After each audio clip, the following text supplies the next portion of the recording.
All right. It's a pleasure for me to welcoming you to my talk. Just a disclaimer up front.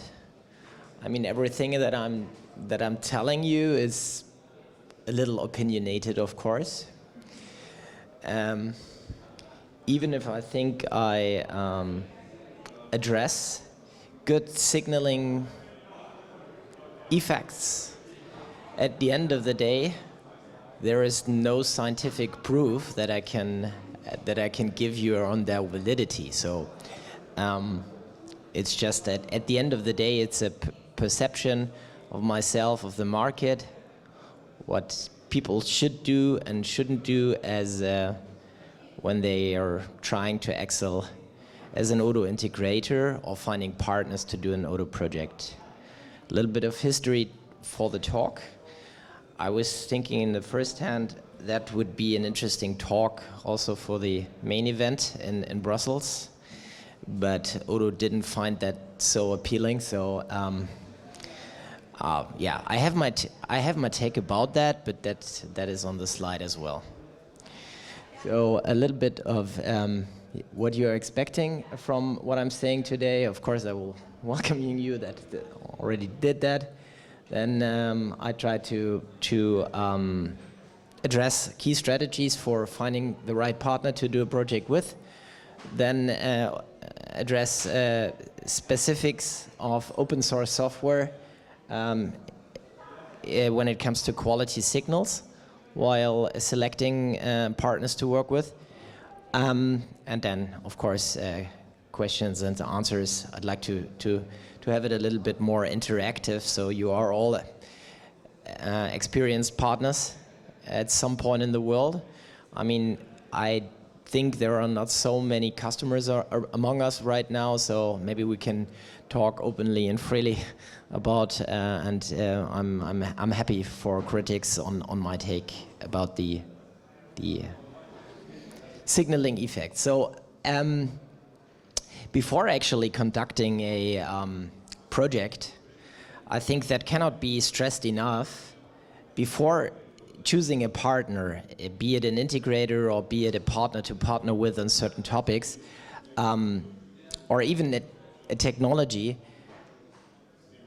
one needs to identify the business needs. So at the end of the day, every technology, every partner setup is nothing without having considered the business requirements in the first place. So what is the problem that you need to solve? Then the second thing, obviously, that needs to be done is evaluating the problems and analyzing and list potential technologies, partners, and solutions. What does that mean? Although we in the Odoo community tend to believe that Odoo is a solution for almost every IT problem, this is probably not the case, and we need to make ourselves aware that there might be other technologies better suited for the business problem than the technology we actually use. The problem, especially that I see with the technical people, is that whenever you have a hammer, everything looks like a nail, yeah, and you're trying to hammer with your technology on the very problem, even if that is not efficient. So choosing a technology partner should be always done based on the project nature, the requirements, and the overall assessment of a potential solution. Because more often than not, a solution doesn't only consist of one partner or two partners in a project, the ones that have the requirements and the integrator that does the project. But especially if projects become larger and are set in a already existing IT landscape, you need more than one partner, and probably you also need more than one technology to be employed to solve this, the business problem, or the business problems. So what are the challenges in finding the right partner to work with? Yeah, first information about the partner that may be scarce. I mean, of course, there are many partners in the Odoo ecosystem already, but there are different sources of information about the partners. And at the end of the day, in some cases, you find little more than the website, the name of the partner on any list, but no quality information you can assess about the partner.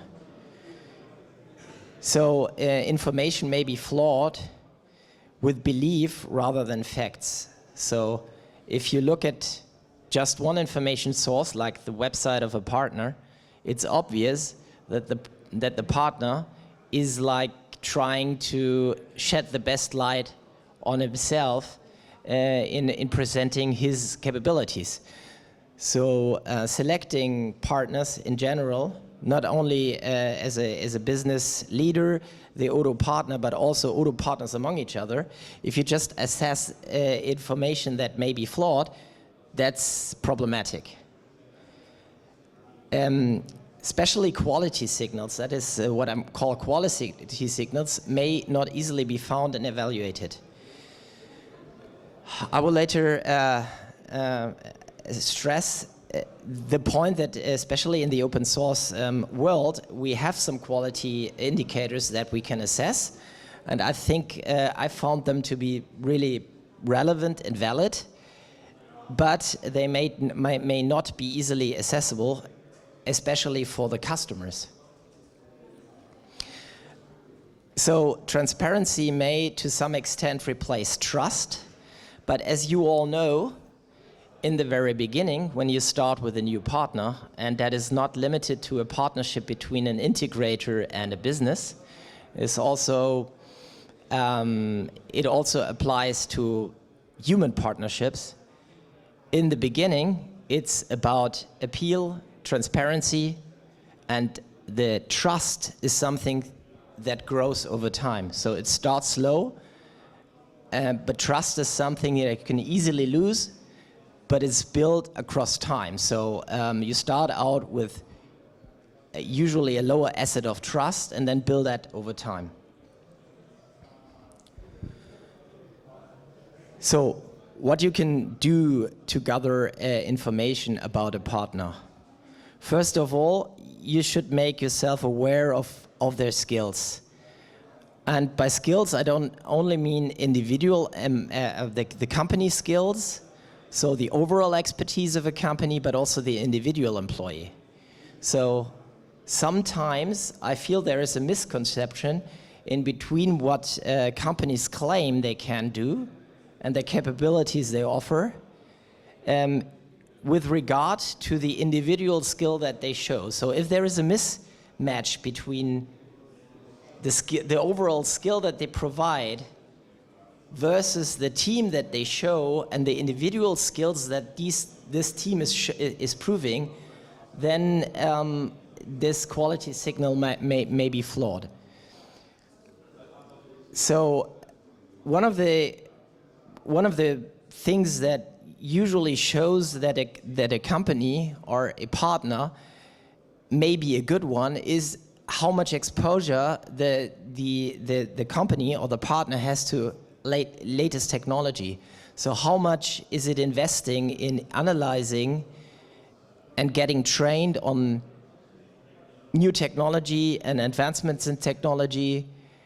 How much can be seen in the portfolio even? So if you look at the website, if a company is only fully doing one thing, it may be the case that they do the thing right, but they don't look beyond the borders anymore.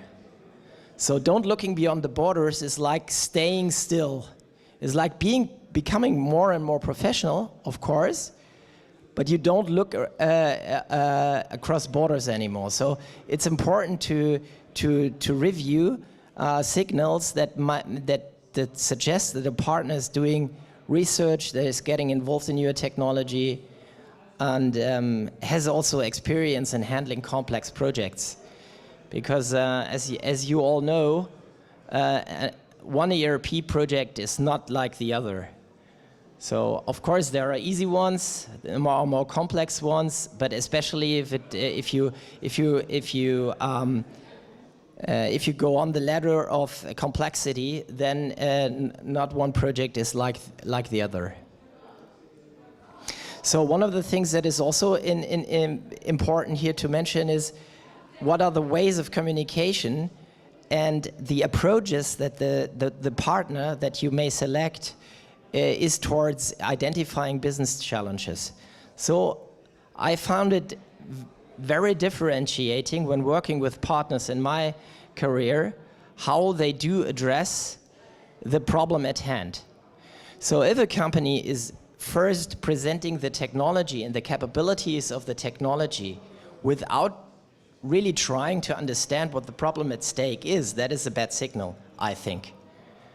So you should always go into detail. What is the problem? Can I solve the problem with the technology? And how can I solve the problem with the technology?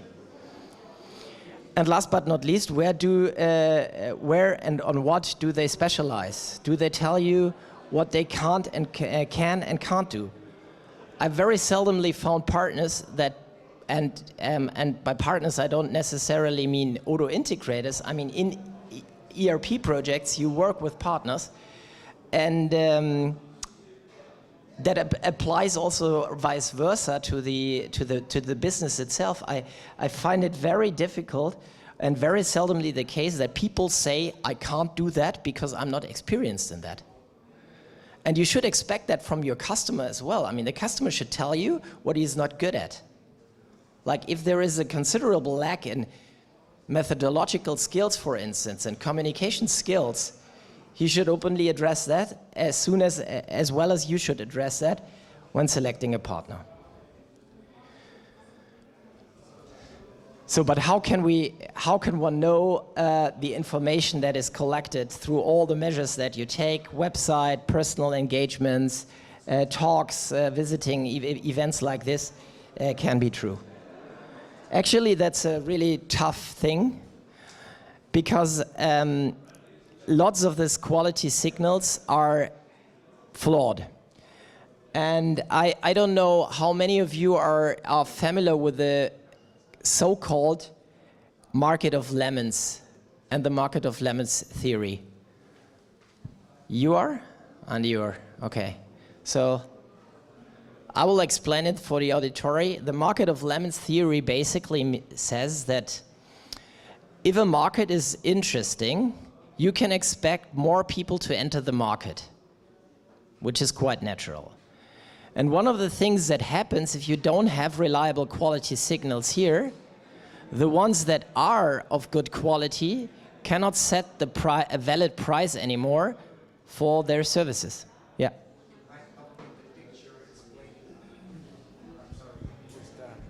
I'm sorry, in my help paint the picture, the particular example was used cars, as you mentioned. Yeah, exactly. So Akerlof used it for the example that he, by the way, Akerlof is a scientist. He got the Nobel Prize a couple of years later for the theory, but the original example that he selected to show the market of lemons was the market of used cars. So if there are many used cars on the market, it's really hard if you do online trade and you can't drive all cars up front. It's really hard to find quality signals that are valid for a buyer to set the right price. So in consequence, the seller cannot set the price that is valid anymore. So ever more good quality used cars leave the market because they cannot set the price anymore, and what you remain with is the lemons, the ones that are serving at a low price point, low quality. And this is the market of lemons, and especially what Akerlof was working on is the asymmetric information. It's called the asymmetric information. So whenever there is a quality signal that is put by one of the parties but cannot be evaluated in good measures by the other party, that's problematic. And we have that in the Odoo market as well. So buyers cannot distinguish between high-quality products, so peaches in the theory of Akerlof, and low-quality products, the so-called lemons. This is because there are almost no reliable quality signals that you can build on, because a quality signal that only one of the participants of a market is putting are flawed because of the beliefs of that partner. So if you believe you are a good partner, you will put a quality signal and you will say our quality is high, but that is not a neutral quality signal anymore then. This problem gets worse the more offers enter the market. Now, how does the market of lemons apply to the current, I put it in parentheses, current Odoo market? The Odoo market often suffers from the information asymmetry because customers find it difficult to identify reliable quality signals of the Odoo integrator before they're committing a project.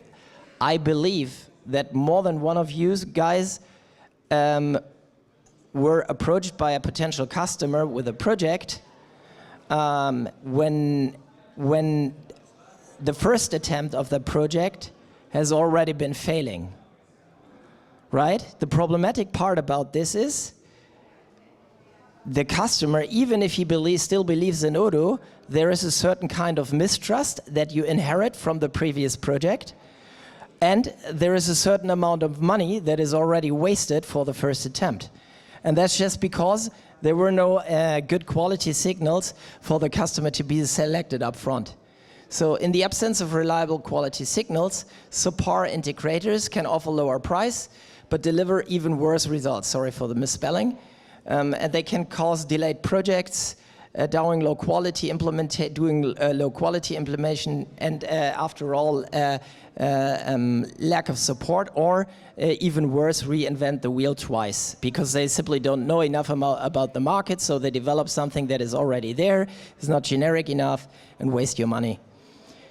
Due to that asymmetry, businesses may end up with an integrator that overpromises and under-delivers, leading to wasted resources and unmet business needs. And finally, projects that clearly not delivering on their expectations. And after all, that will be bad for the entire market, because that is going back to the technology itself.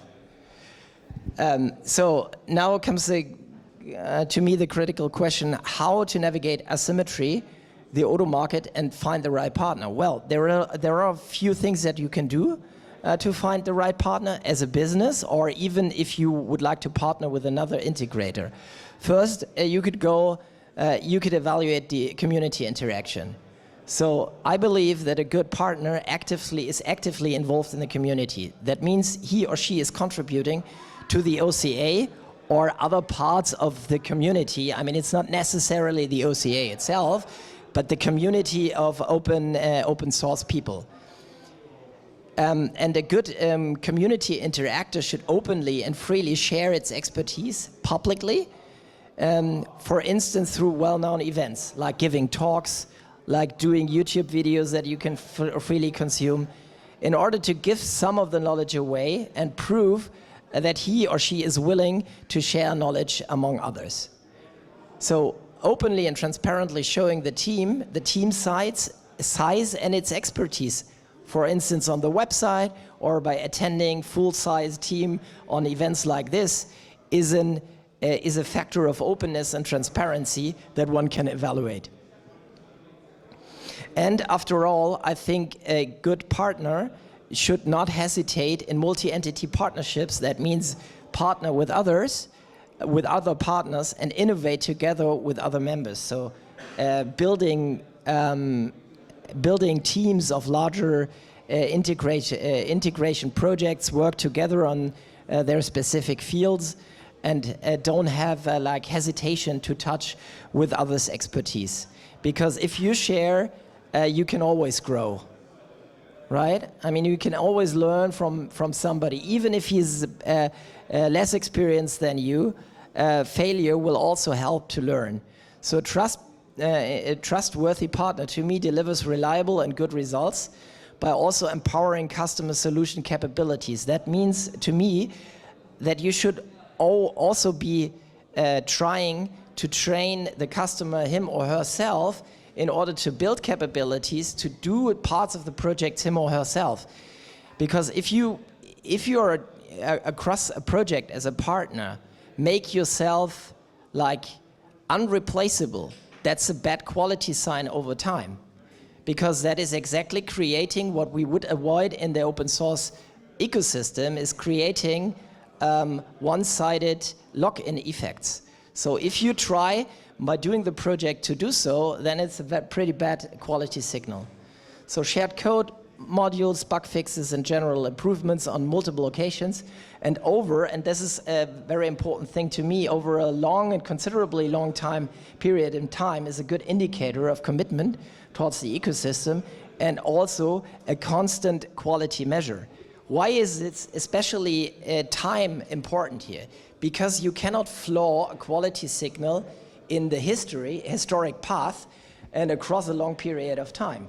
So proving that that you as an integrator have constantly contributed to a community is the most valid sign of quality that you can prove, because all your contributions are evaluated by peers of interested people, by peers of experts.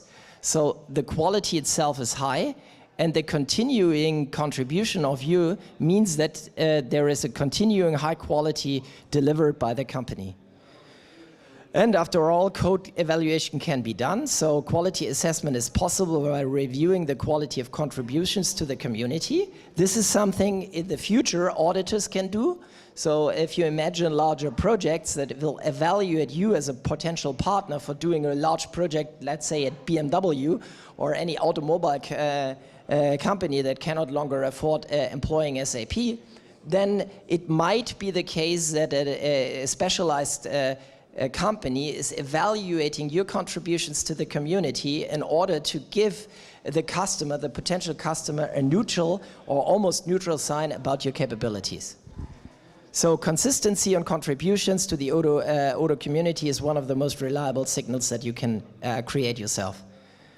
And you, of course, by selecting a partner, and this is something that points back to the market of lemons. While selecting a partner, you should avoid potentially flawed quality signals, like, for instance, the official Odoo partnership level. This is obviously flawed. Why is it so? Because everybody knows that you're stepping higher in the ladder if you sell licenses. But selling licenses up front shows only one thing, and that is that you're good at sales. It doesn't show that you're good in execution. So if we'd assume that the Odoo partnership levels also evaluate continuity and also put a very, very strong emphasis on renewals and customer success rates and stuff like that, which they actually don't do that much, at least, then you see that this quality signal may be especially flawed. And this is and adding new partners to the partner list only helps Odoo, but it doesn't help the customer to evaluate quality, because actually that's creating a market of lemons, or even worsening the problematic aspects of the market of lemons. So official references may be flawed as well, because as you know, the contracts with Odoo say that you have to name the reference regardless if you want or not. So the reference is always, even if the reference is not there anymore or not satisfied with your services.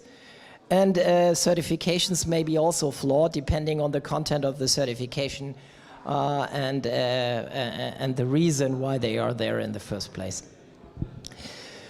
So basically, to sum it all up, how to navigate across the Odoo market and find the right integrator. You can count across time. A good partner actively contributes to the community, sharing its expertise and innovation with others. Evaluate the contribution, so the contribution can be assessed in terms of quality by reviewing or letting review the contributions into the community. And the openness and open development showcases technical skill, dedication, and the ability and willingness to collaborate. So if you see the people in events like this, if you can talk to them openly, that is a good quality signal for selecting a partner to work with. And measure consistency. After all, consistency is key. So consistent contributions to the Odoo community are one of the most reliable signals to find a trustworthy, high-quality partner. Finally, working principles and attitudes. So we've spoken about the quality signals, but there is a thing that is equally important, if not more important, than the quality signals in the first place, and this is the work principle and its attitudes, or you may also call it work ethos of the partners employed. So agile development and delivery models adapt for change, and among other things, value running software over contract negotiations. I think that most of you guys are familiar with the agile principles, right? So? Okay. But this is very important to me. Agility is often misunderstood as chaos and misinterpreted and misdone as chaos. But actually, applied agility in project is adhering to very specific rules and setups that continuously deliver quality and continuously enable for change. And that is very important in an environment where the only thing that is constant is change. And this is what we face today. So changing requirements in project is the new normal and nothing that is an exception. So project success is at least as much about collaboration, methods, methodology, shared vision. So in the beginning, you should sit together with all the partners and the customer and share the vision. If you don't have a shared vision on what the project should, what the success measure of a project is, what the goal of a project is, that might be an interesting project for you because you can bill hours, but at the end of the day, it's very unlikely that you create success. So the means of communication and the mutual trust that you bring together at upfront is very important in finding the right technology and or finding the right partner in the first place. Because very, very seldomly in my career, it has been the selected technology that was the factor for a project failing. In most of the cases that I saw, it was the way and the methodology and the work ethos that the partners brought together and the way they communicated, which made a project fail. So respond to change is ingrained in the agile development and delivery model. There are other models that respond to change as well. So lean management, for instance, is also like at least responding to change and problematic project statuses, but you should you should make clear upfront what the methodology is, and you should agree it among partners in the project.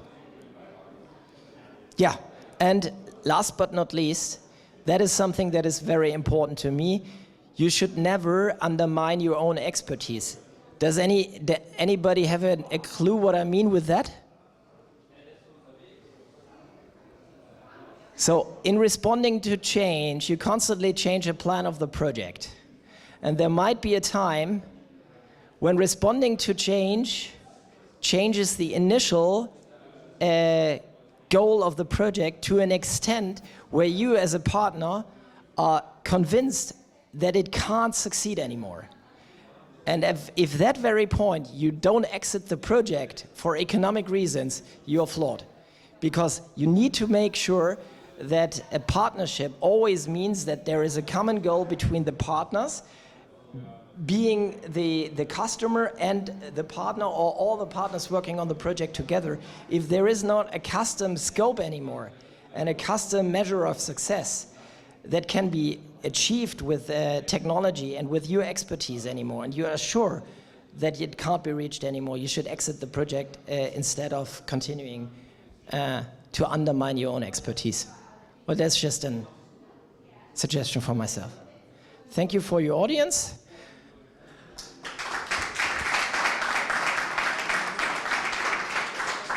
Any questions or comments?